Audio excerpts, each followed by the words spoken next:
नेपालको शासन व्यवस्था पहिलेको जस्तो रहेन, अहिले पूरै बदलिएको छ।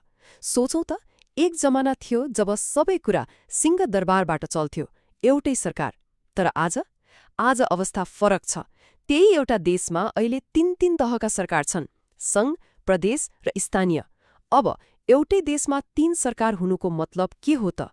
आजको हाम्रो यो चर्चामा हामी यही तीन तहको संरचनाभित्र पसेर यसले कसरी काम गर्छ वा गर्नुपर्छ भन्ने कुराको गहिराइमा पुग्नेछौँ।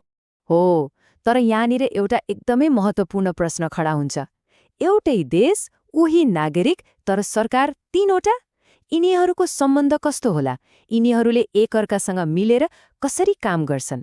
र सायद सबैभन्दा चाखलाग्दो कुरा, जब यिनीहरू बीच मतभेद हुन्छ त्यति बेला के हुन्छ? ल, अब यही प्रश्नहरूको जवाब खोज्ने प्रयास गरौँ है त।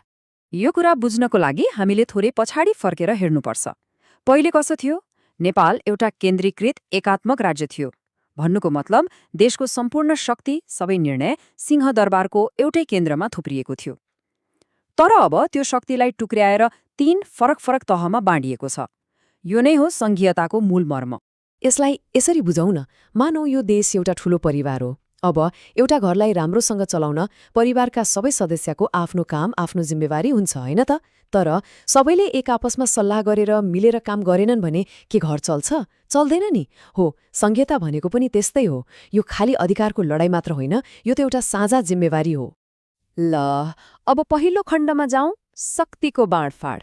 अब प्रश्न उठ्छ, यो साझा जिम्मेवारीलाई आखिर कसरी बाँडियो त? कसले के गर्ने भनेर कसरी छुट्याइयो? यसको लागि कतै जानु पर्दैन, जवाफ हाम्रो संविधानमै छ। हाम्रो संविधानको धारा 56 हेर्ने हो भने यो संरचना एकदमै प्रष्ट छ। नेपालको राज्यको मूल शक्ति अर्थात् राज्य शक्ति अब तीन तहमा बाँडिएको छ, संघ, प्रदेश र स्थानीय। र यो संरचना कति ठूलो छ एकपटक विचार गरौँ त। देशमा एउटा संघीय सरकार भयो, त्यसको मातहतमा 7वटा प्रदेश सरकारहरू, अनि जनताको सबैभन्दा नजिक आधार तहमा 753वटा स्थानीय तहहरू। यति धेरै सरकारहरूले मिलेर देशको शासन चलाइरहेका छन्। ल, अब सबैभन्दा महत्त्वपूर्ण कुरा, यति धेरै सरकार भएपछि कसले के काम गर्ने त? हो, संविधानले यसको लागि पनि बाटो देखाएको छ। अधिकारका सूचीहरू नै बनाइएको छ। केही अधिकारहरू एकल छन्, अर्थात् त्यो काम एउटा तहले मात्रै गर्न पाउँछ, अरूले पाउँदैन। अनि केही अधिकारहरू साझा छन्, जसमा 2 वा 3वटै तहले मिलेर काम गर्नुपर्ने हुन्छ। यहाँ हेरौँ त, यो बाँडफाँड कति स्पष्ट छ। जस्तै देशको सिमाना रक्षा गर्ने, विदेशी देशसँग सम्बन्ध राख्ने वा पैसा छाप्ने जस्ता ठूला र राष्ट्रिय महत्त्वका विषयहरू संघीय सरकारको एकल जिम्मामा छन्। अर्कोतिर प्रदेशभित्रको शान्ति सुरक्षा, जस्तै प्रदेश प्रहरीको व्यवस्थापन प्रदेश सरकारले हेर्छ। अनि हाम्रो घर आँगनकै कुरा, जस्तै स्थानीय सडक, स्कुल, स्वास्थ्य चौकी वा हामीले तिर्ने स्थानीय कर, यी सब स्थानीय तहको अधिकारभित्र पर्छन्। तर यहाँ एउटा एकदमै रमाइलो कुरा छ। मानिलिउँ भोलि कुनै नयाँ विषय आयो जुन यी कुनै पनि सूचीमा लेखिएको छैन, त्यस्तो बेला के गर्ने?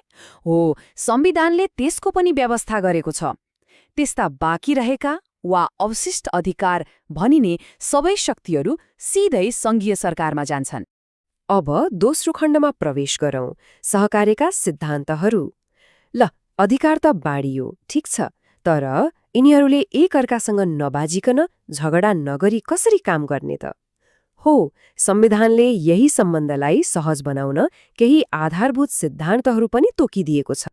संविधानको धारा 232मा 3वटा यस्ता सिद्धान्त छन् जसलाई यी सरकारहरू बीचको सम्बन्धको आधारस्तम्भ मानिन्छ: सहकारिता, सहअस्तित्व र समन्वय। सरल भाषामा भन्दा, एकले अर्कोको अस्तित्वलाई स्वीकार्ने सहअस्तित्व, एकले अर्कोलाई सहयोग गर्ने सहकारिता र सबैले मिलेर एउटै लक्ष्यका लागि काम गर्ने समन्वय। यी तीन कुरा बिना संघीयता चल्न सक्दैन। ल, अब तेस्रो खण्ड, संरचनाभित्रका टकरावहरू। सिद्धान्तका कुरा त सुन्दा कति राम्रो, कति मिठो लाग्छ, होइन? तर के व्यवहारमा पनि सबै कुरा यस्तै सहज छ त? अब एकछिन वास्तविकताको धरातलमा ओर्लेर हेरौँ, संघीयताको अभ्यासमा के कस्ता चुनौती र टकरावहरू देखिएका छन्। साँचो कुरा के हो भने संघीयताको यो सुरुवाती यात्रा सोचे जस्तो सजिलो भएको छैन। खास गरी 3वटा कुरामा मेरो अधिकार क्षेत्र कुन हो, प्राकृतिक स्रोत कसले चलाउने र कानून कसले बनाउने भन्ने विषयमा। यी तीनै तहका सरकारबीच पटक पटक असमझदारी र विवादहरू देखिने गरेका छन्। एउटा उदाहरण हेरौं जसले यो कुरालाई छर्लङ्ग पार्छ। हुम्लाको सिमकोट गाउँपालिकाले आफैले एउटा सहकारी ऐन बनायो र त्यसमा के राख्यो भने 10 वर्षसम्म कैद सजायको व्यवस्था। तर कसलाई जेल हाल्ने, कति सजाय दिने भन्ने फौजदारी विषय त स्थानीय तहको अधिकार नै होइन, यो त सङ्घीय कानूनले हेर्ने कुरा हो। यो त एउटा सानो उदाहरण मात्रै हो, तर यसले के देखाउँछ भने आफ्नो अधिकार क्षेत्र कहाँसम्म हो भन्ने भ्रम कति गहिरो रहेछ। यस्तै अर्को ठूलै टकराव देखियो कालीगण्डकी डाइभर्सन परियोजनामा। एकातिर सङ्घीय सरकार थियो जसले यसलाई राष्ट्रिय गौरवको आयोजना भन्दै अघि बढाउन खोज्यो, तर अर्कोतिर गण्डकी प्रदेश सरकारले कडा आपत्ति जनायो। उनीहरूको भनाइ थियो, हाम्रो प्रदेशको प्राकृतिक स्रोत हामीसँगै सल्लाह नगरी कसरी चलाउन पाइन्छ। यहाँनिर दुई तहका सरकारको प्राथमिकता र स्वार्थ सिधै जुझ्न पुग्यो। र यस्ता विवादहरू नौलो होइनन्, खास गरी जब कुरा प्राकृतिक स्रोतको आउँछ। सगरमाथा राष्ट्रिय निकुञ्जकै कुरा गरौँ न। त्यहाँको वन व्यवस्थापन कसले गर्ने, सङ्घले कि प्रदेशले? यही विषयमा पनि दुई तहबीच लामो समयसम्म क्षेत्राधिकारको तानातान चल्यो। ल अब चौथो खण्ड, समन्वयका संयन्त्रहरू। यति धेरै विवाद र टकरावका कुरा सुनेपछि मनमा लाग्न सक्छ कि त्यसो भए यो प्रणालीले कामै गर्दैन त? तर हतार नगरौं। महत्त्वपूर्ण प्रश्न के हो भने यस्ता विवादहरू आउँछन् भनेर पहिले नै सोचेर तिनलाई समाधान गर्नका लागि केही उपाय, केही संयन्त्र बनाइएको छ कि छैन? र खुसीको कुरा यसको जवाफ हो छ।